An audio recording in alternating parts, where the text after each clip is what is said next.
요한복음 18장 19절입니다. 인용한 성경은 한글 킹제임스 성경입니다. 그때 대제사장이 예수께 그의 제자들과 그의 교리에 관하여 묻더라. 대제사장 안나스가 예수 그리스도를 신문하고 있습니다. 이 당시 이스라엘은 로마의 통치를 받고 있었습니다. 그래서 유대인에게 정식 재판권이 없었습니다. 31절을 근거로 해서 봤을 때 율법과 관련된 문제에 대해서는 대제사장에게 종교적인 문제로 재판이 위임될 수 있는 것 같기도 합니다. 그래서 여기 대제사장 안나스가 예수 그리스도를 신문하는 것은 비공식적인 종교 재판이라고 볼 수 있습니다. 그렇지만 아무리 비공식적이라고 해도 고소장이나 혐의, 증인 이런 것을 모두 다 무시하고 불법 연행하고 불법 신문을 하는 것은 참으로 심한 일입니다. 이 종교 재판은 교리 또는 그 추종자들이 누군지 이러한 것들이 핵심 사항이었습니다. 예를 들어서 제자들의 무리를 모은 이유가 무엇이고 추종자들이 몇 명이나 되고 그들이 어디에 있는지에 대해 묻는 것이 제자들에 대해서 신문하는 것이고 교리와 관련된 신문이라면은 예수님을 향해서 내가 누구냐, 내가 하나님의 아들이라고 주장하는 것이 유대교에 반하는 일인 것은 아니냐, 신성 모독적이지 않느냐, 혹은 기적을 일으켜서 혹세무민하는 것은 반사회적, 반국가적 범죄가 아니냐, 이런 것 등을 신문했을 것입니다. 지금 이 대제사장은 감히 하나님이신 주 예수 그리스도를 끌어다 놓고 이렇게 신문하고 있습니다. 예수님이 누구이신지를 이 대제사장 카야파가 알았다면은 까무러치게 놀랐을 것입니다. 인간은 이렇게 하나님을 신문을 합니다. 20절 예수께서 그에게 대답하시기를 나는 세상에 드러나게 말하였고 또 유대인들이 항상 다니는 회당과 성전에서 가르쳤으며 아무것도 비밀리에 말하지 아니하였노라. 교리를 비밀리에 가르치거나 전파하는 것은 사교 집단, 사이비에서나 하는 짓입니다. 그것은 예나 지금이나 변함이 없습니다. 진리의 말씀은 결코 은밀하게 전파되지 않습니다. 만천하에 다 드러내놓고 전파됩니다. 하지만 마귀는 늘 뭔가를 감추면서 누룩처럼 은밀하게 교리를 전파합니다. 주 예수 그리스도께서는 그 무엇도 비밀리에 말하지 않으셨습니다. 예수님께서 하신 말씀은 세상에 모두 다 드러내져 있었습니다. 유대인들을 위해서 회당과 성전에서 공개적으로 주님께서는 말씀을 전파하셨습니다. 예수님께서 제자들에게는 비공개적으로 제자들만을 위해서 말씀을 전파하셨지만 최소한 교리에 관해서는 주님께서는 공개적으로 밝히셨습니다. 그리고 유대인들이 항상 다니는 회당과 성전에서 가르치셨습니다. 대제사장의 신문에 대해서 주님께서는 예의를 잃지 않고 답변을 하셨습니다. 그러면서도 아주 확고하고 당당하게 문제될 게 있으면은 어디 한번 지적해보라는 엄중한 항의를 하셨습니다. 주님께서는 아무것도 비밀리에 말하지 아니했다고 말씀하십니다. 이러한 말씀의 의도는 신문하고 있는 대제사장 자신도 이미 들어서 잘 알고 있지 않느냐라는 책망이 섞여 있는 말씀입니다. 또 한편으로는 대제사장이 비밀리에 진행하고 있는 주님에 대한 이런 신문, 이런 행위와 명백한 대조를 이루고 있는 말씀이기도 합니다. 21절 어찌하여 내게 묻느냐? 내가 말한 것을 들은 사람들에게 물어보라. 보라, 그들은 내가 말한 것을 알고 있노라고 하시더라. 형식적으로는 대제사장이 주 예수 그리스도를 신문하고 있지만은 실제적인 면에서 보면은 예수님께서 대제사장을 신문하고 있는 것입니다. 주님께서 대제사장을 책망하고 있습니다. 증인도 없이 주님을 은밀하게 연행해서 신문하고 있는 이들의 무법을 주님께서는 책망하고 계십니다.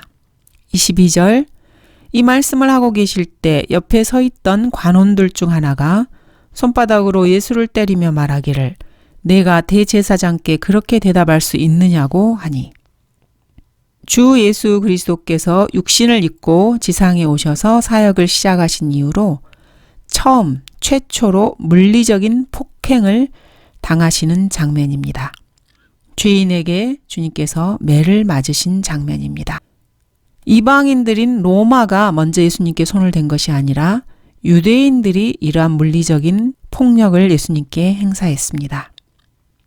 예수님께서 고난을 당하시고 십자가에 처형되는 전 과정을 보면은 법을 집행하는 로마 당국이 오히려 유대인들의 하수인 노릇을 하는 것으로 보입니다.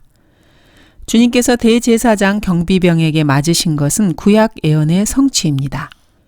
그들이 막대기로 이스라엘 재판관의 뺨을 칠 것이라고 말씀하고 있습니다. 세상 죄인들은 진리로 자신들이 맞설 수 없을 때는 항상 물리적인 방법을 동원합니다. 그것은 예나 지금이나 동일합니다. 23절 예수께서 그에게 대답하시기를 만일 내가 잘못 말하였으면 잘못된 것에 대하여 증거를 대라. 그러나 내가 올바른 말을 했는데 어찌하여 내가 나를 치느냐고 하시더라. 주님의 이 말씀은 율법에 따른 정당한 요구였습니다.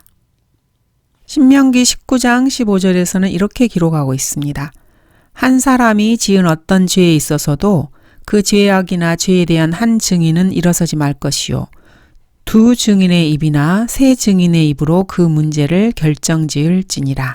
율법에 기록된 것과 마찬가지로 주님께서 말씀하신 것은 정당한 요구였습니다. 주님께서는 지금 잘못이 있다면은 정해진 율법에 따라 합법적으로 증거를 대라고 요구하고 계신 것입니다. 바른 말을 했는데도 사람을 치는 것은 불법이라는 것을 주님이 조목조목 따지고 계십니다. 율법에 능통했던 바울마저도 주님처럼 이렇게 차분하고 조리 있게 대응하지는 못했습니다. 대제사장 아나니아가 사람들에게 명해서 바울의 입을 치라고 했을 때 바울은 이 회칠한 벽이여 하나님께서 당신을 치시리라 이렇게 분노에 찬 저주를 내뱉었습니다. 주님께서는 어찌하여 내가 나를 치느냐 말씀하십니다. 대제사장이 또 한 번 주님께 신문을 당하고 있습니다.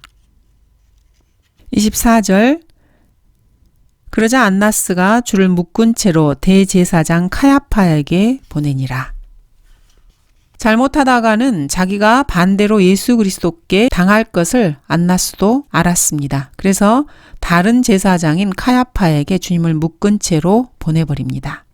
15절 시몬 베드로가 서서 불을 쬐고 있는데 그때 사람들이 그에게 말하기를 너도 그 사람의 제자들 가운데 하나가 아니냐고 하니 그가 부인하며 말하기를 나는 아니라고 하더라.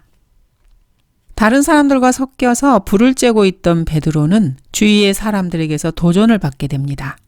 그리스도인이 세상 사람들과 어울려서 세상의 안락을 즐기려고 하면은 세상이 그 그리스도인을 사랑하는 것이 결코 아닙니다. 세상과 그리스도 사이에서 양다리를 거치고 있는 그리스도인은 둘 다에게서 초라한 대접을 받게 됩니다. 그가 부인하며 말하기를 나는 아니라 베드로가 두 번째로 부인을 합니다. 마태복음에서 베드로는 나는 내가 무슨 말을 하는지 알지 못하노라 이렇게 말을 합니다. 이렇게 첫 번째 부인을 하고 두 번째는 나는 그 사람을 알지 못한다고 바꾼 다음에 세 번째는 저주하고 맹세하기 시작하여 말하기를 나는 그 사람을 알지 못하노라고 하더라 이렇게 기록하고 있습니다. 베드로의 심리는 아주 복잡 미묘합니다. 주님에 대한 사랑과 대적자들에 대한 분노가 솟구치고 있습니다. 그리고 자신의 행동을 주님으로부터 제지받은 데에서 오는 머쓱함과 초라하게 붙잡혀 가시는 주님에 대한 미움, 이러한 감정들이 온통 복합적으로 작용하고 있는 것입니다. 그래서 결국 베드로는 주님을 부인하기까지 하고 실족하게 됩니다. 이러한 사실을 염두에 두고 베드로가 3번에 걸쳐서 예수님을 부인하는 과정을 보노라면은 각각의 말투나 심경들이 좀 더 리얼하게 느껴지게 됩니다.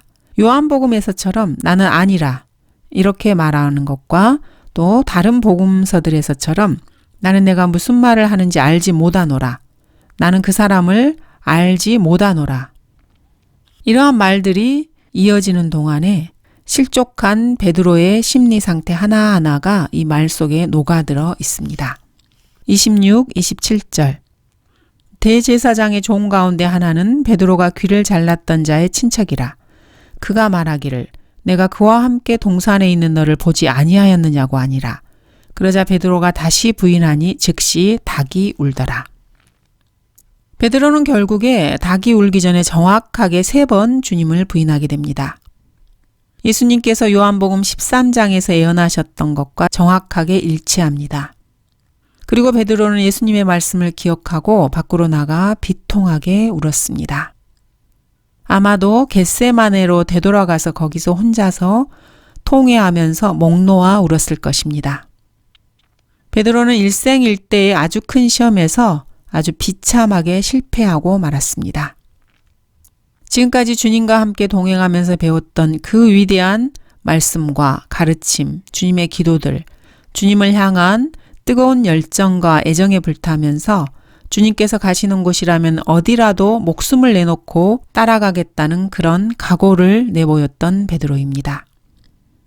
자기 확신에 가득 찼던 베드로가 마귀의 키질 한 번에 이렇게 쓸모없게 되어버린 것입니다. 맥없이 허물어지고 만 것입니다. 28절 그 후 그들은 예수를 카야파에게서 재판정으로 끌고 가니 때가 새벽이더라. 그 사람들이 재판정 안으로 들어가지 않은 것은 자기들이 더럽혀지지 않아야 유월절 양을 먹을 수 있기 때문이더라. 마침내 주님께서는 로마 총독 궁정의 공식 재판정으로 끌려가십니다. 여기에 아주 흥미로운 사실 하나가 나옵니다. 그 사람들이 재판정 안으로 들어가지 않은 것입니다. 이유를 보니까 자기들이 더럽혀지지 않아야 유월절 양을 먹을 수 있기 때문이라고 나옵니다. 참으로 놀라운 사실입니다.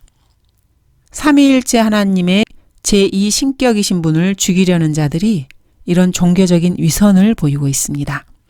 자신들이 더럽혀지는 것을 염려하고 있는 것입니다. 로마 총독의 궁정은 이방인들의 영역이기 때문에 유대인들은 그곳을 더러운 장소로 생각했습니다.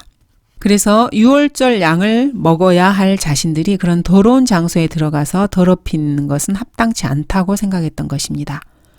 자, 그런데 유월절 양은 바로 주 예수 그리스도 그분이 아니십니까? 그러므로 묵은 누룩은 떼어내버리라. 그래야 너희가 누룩을 넣지 않은 새 반죽이 되리라. 우리의 유월절 양이신 그리스도께서 우리를 위하여 희생되셨으므로 주님은 유월절 양이십니다. 이들은 자신들이 정결하기를 원했습니다. 인류 역사상 이 지구상에서 가장 정결하기를 원했던 자들이 바로 예수 그리스도를 살해했던 바리새인들이었습니다. 이 사람들을 보면은 카톨릭 신자들이 생각이 납니다. 이방인들의 더러운 건물 안에는 발도 들여놓지 않을 만큼 정결한 양심을 가졌던 자들입니다. 그런데도 그들은 죄 없으신 분을 죽이는 살인죄를 저질렀습니다. 참으로 놀랍지 않습니까? 29절 그때 빌라도가 그들에게 나와서 말하기를 너희가 무슨 일로 이 사람을 고소하느냐고 하니 바리새인들이 예수 그리스도께 적용한 고소장의 내용은 누가복음 23장에 잘 나와 있습니다. 첫 번째로 이자가 우리 민족을 현혹하고 두 번째는 카이사에게 세금 바치는 것을 금하고 세 번째는 자칭 그리스도인 왕이라고 하더이다. 하지만 이들의 고소 내용은 모두가 다 거짓말이었습니다. 예수님께서는 유대 민족을 현혹하신 적이 없으십니다. 또한 로마에게 세금 바치는 일을 금하신 적도 없으십니다. 세금에 대해서라면 오히려 철저하셨습니다. 그가 말하기를 내신다고 하더라. 그리고 나서 그가 집에 돌아오니 예수께서 그보다 앞서 말씀하시기를 시몬아 너는 어떻게 생각하느냐? 세상의 왕들이 누구에게서 관세와 정세를 걷느냐? 그들의 자손들에게서냐 아니면 타인들에게서냐고 하시니 베드로가 주께 말씀드리기를 타인들에게서니이다 라고 하니 예수께서 그에게 말씀하시기를 그러면 그 자손들은 면세니라. 그러나 우리가 그들을 실족해서는 아니 되니 바다에 가서 낚시를 던져 올라오는 첫 번째 물고기를 잡으라. 그 입을 열면 동전 한 개를 찾으리니 그것을 가져다가 나와 너를 위하여 그들에게 주라고 하시더라. 주님께서는 로마에게 세금을 내셨습니다. 예수님께서는 또한 암시적으로는 그럴 수 있지만은 예수님 본인의 입으로 스스로 왕이라고 말씀하신 적은 단 한 번도 없으십니다. 주님은 재림을 언급하시면서 인자가 그의 영광 중에 오고 또 모든 거룩한 천사들이 그와 함께 오면 그때 그가 그의 영광의 보좌에 앉으리니 이렇게 말씀하셨습니다. 이는 예수님께서 왕으로 오실 자기 자신을 암시하신 것입니다. 바리새인들이 빌라도 앞에서 주님의 제목에 대해서 나열한 것은 사실 자세히 살펴보면 아주 정치성을 띠고 있습니다. 첫 번째, 민족을 현혹하였다는 것은 민중 소유죄에 해당합니다. 이스라엘을 식민 통치하고 있는 로마 총독의 입장에서는 가장 엄격하게 다스려야 할 제목입니다. 두 번째로 세금 문제 역시 식민 통치의 근간을 이루는 아주 중요한 사안입니다. 세 번째로 자칭 왕이라고 칭하는 것은 로마의 식민 통치자에 대한 중대한 도전입니다. 즉 반란죄에 해당합니다. 바리새인들이 이렇게 예수님을 정치적으로 민감한 부분을 들어서 고소한 것은 나름의 치밀한 계산이 깔려 있었습니다. 이 정도의 제목을 댄다면은 처형되는 것이 확실할 것이기 때문입니다. 바리새인들은 그렇게 판단한 것입니다. 30절, 그들이 대답하여 그에게 말하기를 그가 행악자가 아니라면 우리가 그를 당신에게 넘겨주지 않았을 것이니이다 라고 하더라. 이 말에는 단순한 범법자 그 이상의 의미가 담겨 있습니다. 그들은 빌라도에게 우리가 누군가요? 이스라엘 백성의 종교 지도자들이 아닌가요? 우리처럼 이렇게 공명정대한 사람들이 사람을 잡아서 당신 앞에 끌고 왔다면은 더 물을 것도 없이 그 사람이 죄인이라는 것이 분명하지 않습니까? 이렇게 말하고 있는 것입니다. 31절, 그러자 빌라도가 그들에게 말하기를 그를 데리고 가서 너희의 율법에 따라 재판하라고 하니 유대인들이 그에게 말하기를 우리가 누구를 사형에 처하는 것은 적법지 못하나이다 라고 하더라. 얼핏 보기에는 빌라도가 바리새인보다 더 관대한 사람으로 보입니다. 하지만 사실은 그렇지 않습니다. 그렇다고 해서 빌라도가 이 사건을 전혀 개의치 않았다거나 귀찮게 여긴 것도 아닙니다.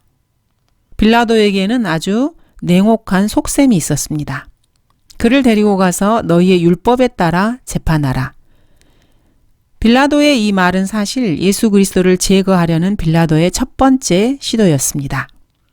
자신이 관여하지 않아도 유대인들 스스로가 예수 그리스도를 충분히 제거할 수 있다고 믿었습니다. 그래서 그 문제에 휘말려들지 않으려고 한 것입니다. 우리가 누구를 사형에 처하는 것은 적법치 못하나이다.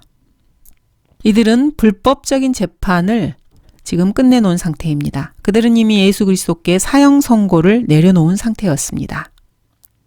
그러면서 우리가 누구를 사형에 처하는 것은 적법치 못하다고 시치미를 떼고 있습니다. 마땅히 갖추어야 할 모든 재판 절차를 무시한 채 진행되는 불법 재판이었습니다. 바리새인들은 얼마든지 사형에 해당하는 죄를 지은 사람은 극형에 처할 수 있었습니다. 그런데도 빌라도에게는 극형에 처할 수 있는 권한이 로마 당국에게 있다고 자신들에게는 없다고 말하고 있습니다. 이들은 거짓말을 한 것입니다. 사도행전 7장에서 이들은 스테판을 돌로 쳐서 죽였습니다. 이들은 입만 열면 거짓말을 합니다. 한 번도 정직한 말을 한 적이 없습니다. 왜냐하면 이들의 아비가 마귀이기 때문입니다. 32절, 이는 예수의 말씀, 즉 주께서 어떤 죽음으로 죽으실 것인지 예시로 말씀하신 것이 이루어지게 함이더라. 31절에서 유대인들이 거짓말을 하긴 했지만 하나님께서는 성경을 이루시기 위해서 이들의 위선까지도 사용하고 계십니다. 마태복음 20장에서 예수님께서는 자신이 어떠한 죽음으로 죽으실 것인지 제자들에게 예시로 말씀해 주십니다. 보라, 우리가 예루살렘에 올라가면 인자가 대제사장들과 서기관들에게 넘겨질 것이며 그러면 그들이 그에게 사형을 선고하리라. 또 그들이 그를 이방인들에게 넘겨주어 조롱하고 채찍질하며 십자가에 처형하리라. 그러나 셋째 날에 그가 다시 살아나리라. 유대인들의 재판 절차에 따라서 예수님께서 율법이 정한 대로 돌에 맞아 죽게 되면은 유월절 양에 대한 율례로 예표되었던 이러한 사실들이나 이에 대한 구약의 예언이 결코 성취되지 못합니다. 이것이 유월절의 율례니 한 집 안에서만 먹을지니 너는 그 고기를 그 집 밖으로 가지고 나가지 말고 뼈도 꺾지 말지니라. 출애굽기 12장입니다. 그것의 어떤 뼈도 꺾지 말고 유월절의 모든 율례에 따라 그것을 지킬지니라. 민수기 9장입니다. 주께서 그의 모든 뼈를 간수하사 그 중에 하나도 부러지지 않게 하시는도다. 시편 34장입니다. 이렇게 구약에서는 유월절 양에 대한 율례가 자세하게 기록되어 있습니다. 그래서 주님께서는 마귀로 하여금 거짓말을 하게 허용하신 것입니다. 그 결과 성경이 이루어져서 예수님의 뼈가 간수된 것입니다. 하나님께서는 이렇게 악을 통해서도 선을 이루십니다. 밥 존스 시니어는 시편 76편 10절을 자주 인용했습니다. 진실로 사람의 진노가 주를 찬양할 것이요 진노의 나머지는 주께서 억제하시리이다. 신학교를 세우고 수많은 선교사들을 양송해서 세계 곳곳으로 내보내는 과정에서 밥 존스 시니어가 겪은 수많은 어려움들은 이루다 말할 수 없었습니다. 그 어려움의 대부분이 바로 사람의 진노 때문이었습니다.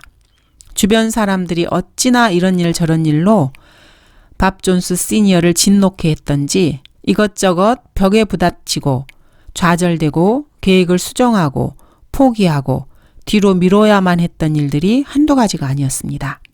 그러나 시간이 지나고 나서 보니 그게 다 주님께서 일부러 사람들을 움직이셔서 진노하게 만드신 것이고 그 결과 처음보다 훨씬 더 효과적이고 성공적인 사역을 감당할 수 있었다고 그는 간증하고 있습니다.